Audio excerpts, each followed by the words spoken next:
from Augusta. You're watching News 12 at 6 o'clock.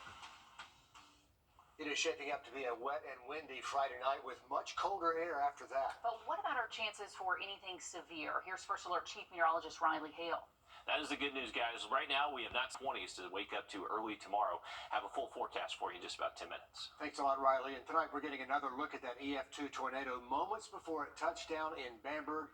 Viewers sent us this video where you can see cars, even an 18-wheeler, driving right through the downtown area before stopping in that blinding condition and the flying debris.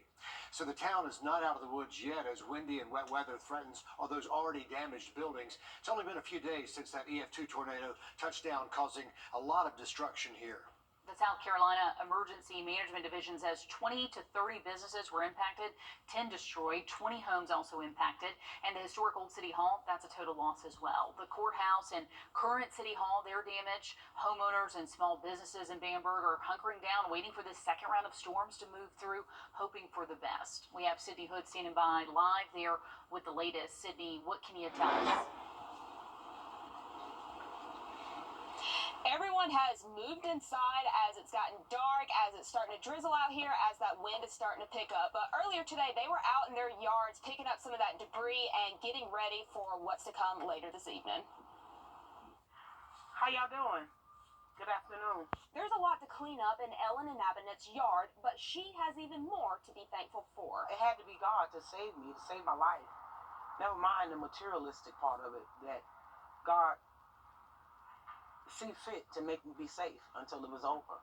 She walked us through the damage on her house, broken windows and shingles. She wasn't even inside during the storm. She was in her car. She said to me, move, and I said, I can't move. What do you want me to do? She said, Mommy, you can't stay there. And she ran and jumped in the other car, and I was sitting there like this with the motor running, and that's when that tree said, oh. Just barely missing her.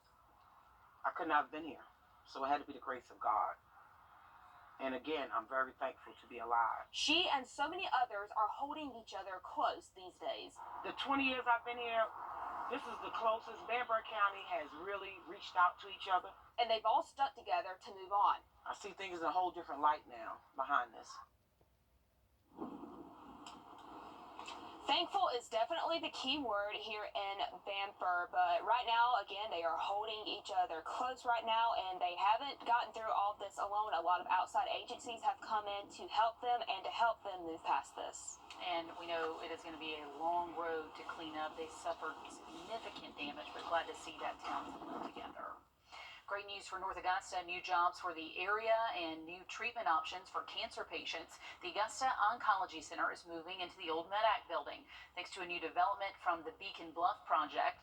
As our Taylor Martin explains, this center will help patients from across the two states. Yes, across the two states, so not just in the Peach State. With Augusta Oncology being a regional cancer treatment center, they expect to see patients from Atlanta, Columbia, and Charleston too, hoping to continue growing the area. From the buzz of cars passing by to orange construction cones on the ground, it's evident North Augusta is growing. Oh, it's awesome as a young person. I mean, I think it'll bring more housing opportunities. I'm a small business owner in the area. I own a coffee shop downtown. We have tons of students from AU all the time. So I think more young people will be in downtown and it'll increase density and help businesses. When Augusta Oncology takes over the old Medac building at the end of the year, they expect to see around 400 patients a day, bringing a huge economic boost to the area. For the downtown and Riverside Village development, it's great. Like I say, it's bringing in jobs. People have to eat.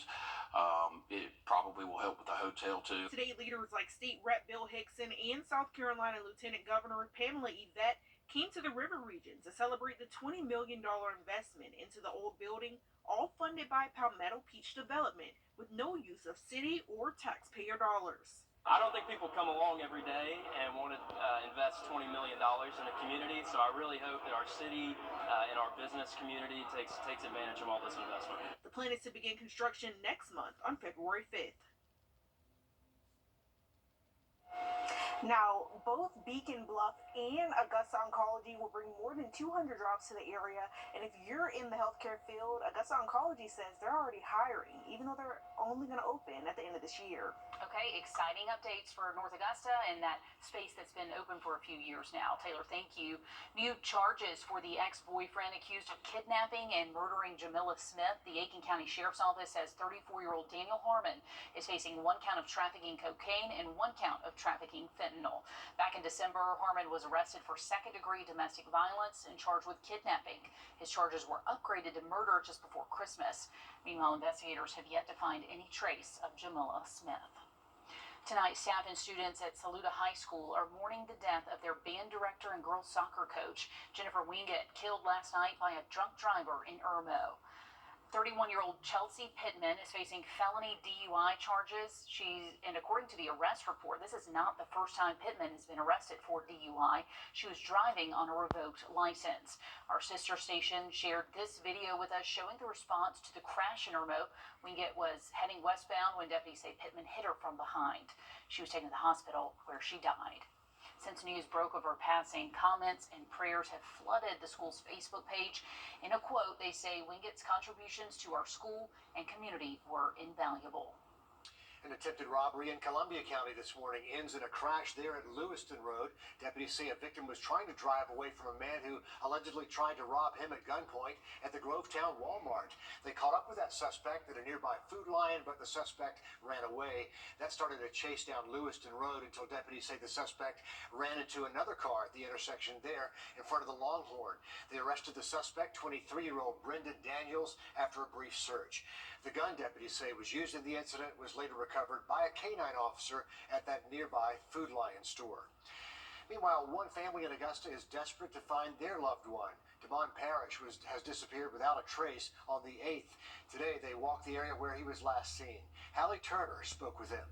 Sonia Jackson is an aunt holding on to hope as family and friends search for any sign of her nephew. A bag, suspicious bag, or whatever. Damon Parrish, better known as Pope, is a 31-year-old son, brother, father, and hairstylist with many talents. Pope is funny. He can cook. He can sing. Oh, can he sing?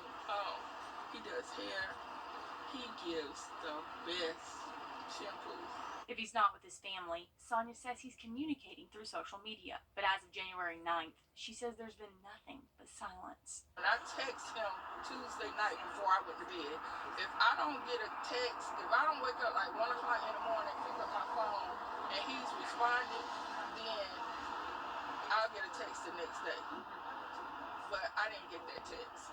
Damon was last seen right here on Mill Street on January 8th, wearing pink sweatpants and a black hoodie. She says he's not the type to leave his child in business without a trace. My niece saw that his car was still pinging in this location. The search around his last location continues, and they're calling on the community for help. Anyone knows anything, or you've heard something, or you've seen anything, please call the Richmond County Sheriff's Office. In Augusta, Hallie Turner on your side. And Damon Parrish weighs 6'1". He is 6 feet 1 inch tall, weighs 230 pounds. Family says he had locks in his hair the last time they saw him.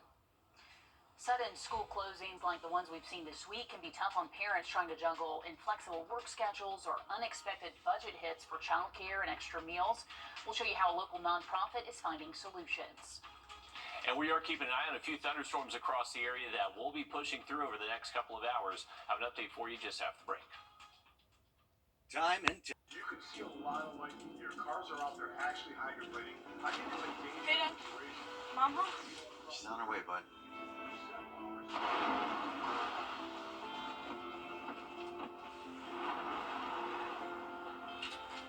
Hey, hon. It's nasty out there. I'm glad you're home. Stay safe. I will. Tell them to save me some. When others head in, we head out. Dominion Energy.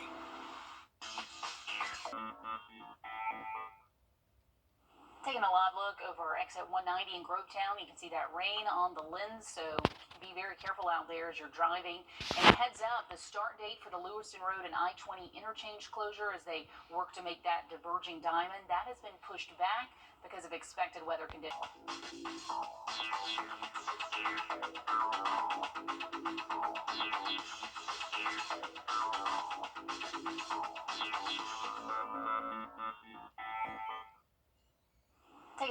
look over exit 190 in Grovetown. You can see that rain on the lens, so be very careful out there as you're driving.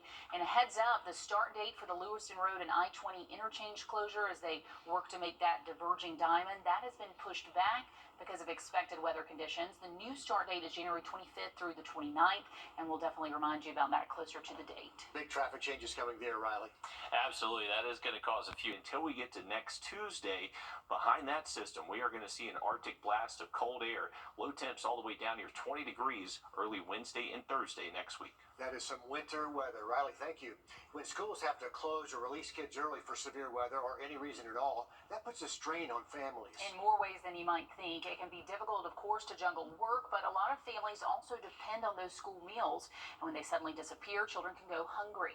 That's where the Family Y is finding solutions. If you think packing lunches is a huge undertaking at your house, check out the operation at the Family Y. When the school's called out, we, of course, kind of just, what they call pivot, and just decided to do an out-of-school day, school days out. That's when the Y opens their doors and their after-school programs to anyone in need of emergency childcare. Not only is it a lifesaver for families who don't have childcare options, but it also helps fill the gap of missing school meals. In those cases, we have to do breakfast, lunch, and snack for the kids that are in our programs. It's an issue Cheryl Wirt first discovered at summer camp when kids were hungry because school was out.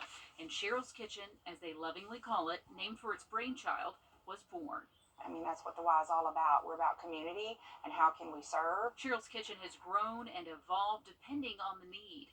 It kind of just opened our eyes during the pandemic of what the need truly was. So they went to work to find different solutions, including partnering with Golden Harvest for mobile food pantries and stationary ones. Each one of our YMCAs are a food pantry. We've partnered with Golden Harvest, and so we have food available at all of our Y locations across the CSRA. And they've seen the need skyrocket. With food prices going up and people can't afford food quite the way they could, just trying to fill that gap. So if families find themselves short on the budget this week or any week because of unexpected days out of school, that's another option, so no child misses a meal.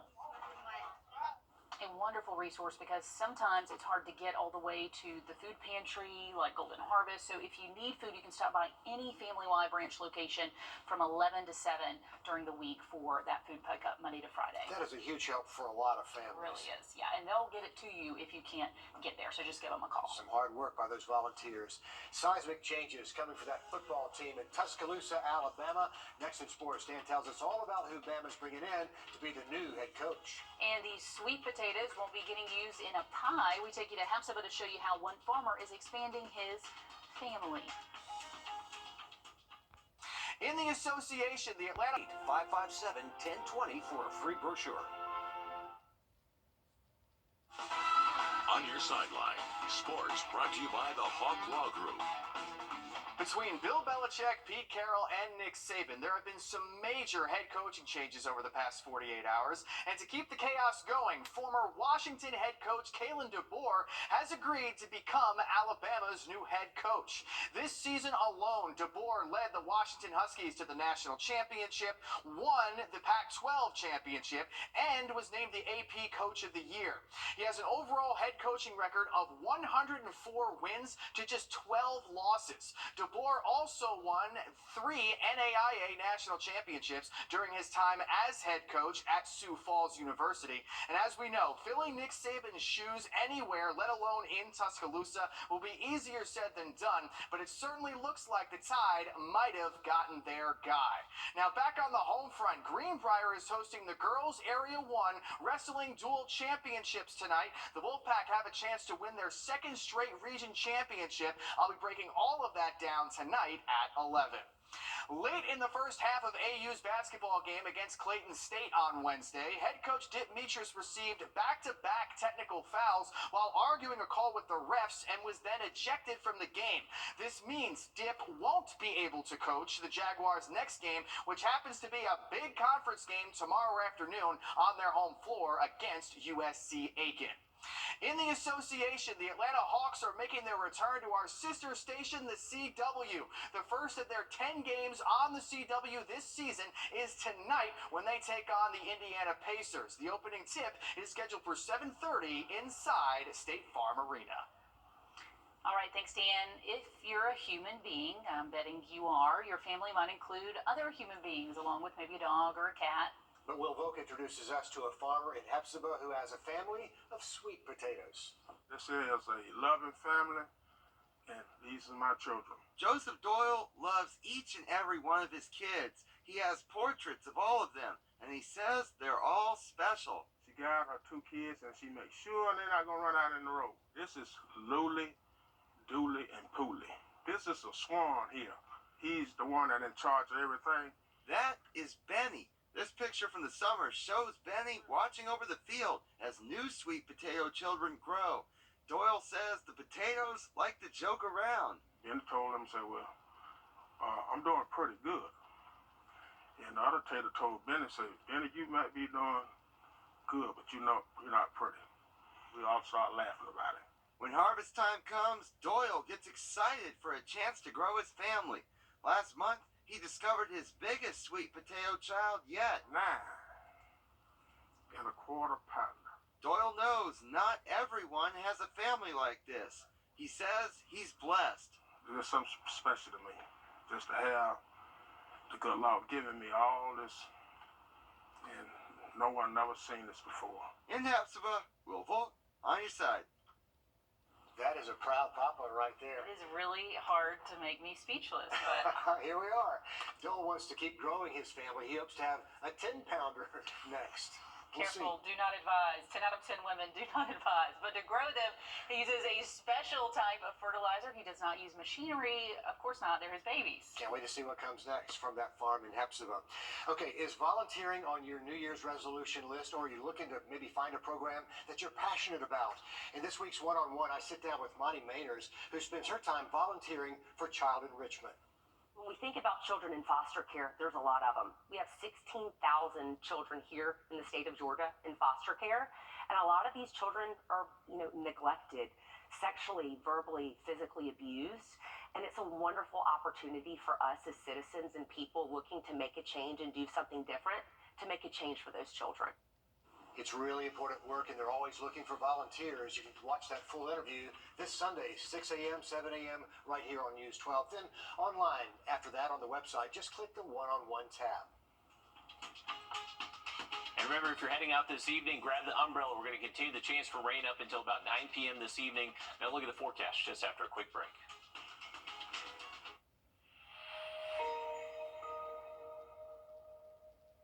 Accidents turn your entire life upside down. It's too much to handle on your own. We'll deal with all the paperwork and the insurance company so you don't have to. Now that's the strong arm. Call attorney John Foy and Associates right now. On my you need us. All right, if you are stepping out over the next couple of hours, we are tracking some showers and thunderstorms passing through. Not expecting much of a severe weather threat, thankfully. If there is just a low-end opportunity for something to happen, that would only last up until about 8 p.m., 8 to 9 p.m. later this evening. Now, there's going to be some pretty windy conditions that do last through at least most of our Saturday, so it is going to be a pretty breezy and chilly day tomorrow. Here's a look at your planner for your Saturday. You're going to wake up in the 30s. Temps will stay in the 40s most of the afternoon, eventually getting to those highs near 50 degrees, but luckily, lots of sunshine expected as we do head into the weekend. We're going to stay nice and dry through at least Monday early next week. Another system is going to show up Tuesday. Behind the rain Tuesday, we are going to see an Arctic blast of air that will drop our temperatures all the way down close to 20 degrees by early Wednesday. We have another live update coming at 7 o'clock over on 26 News. Then we're back for more News 12 at 11. Hope to see you there.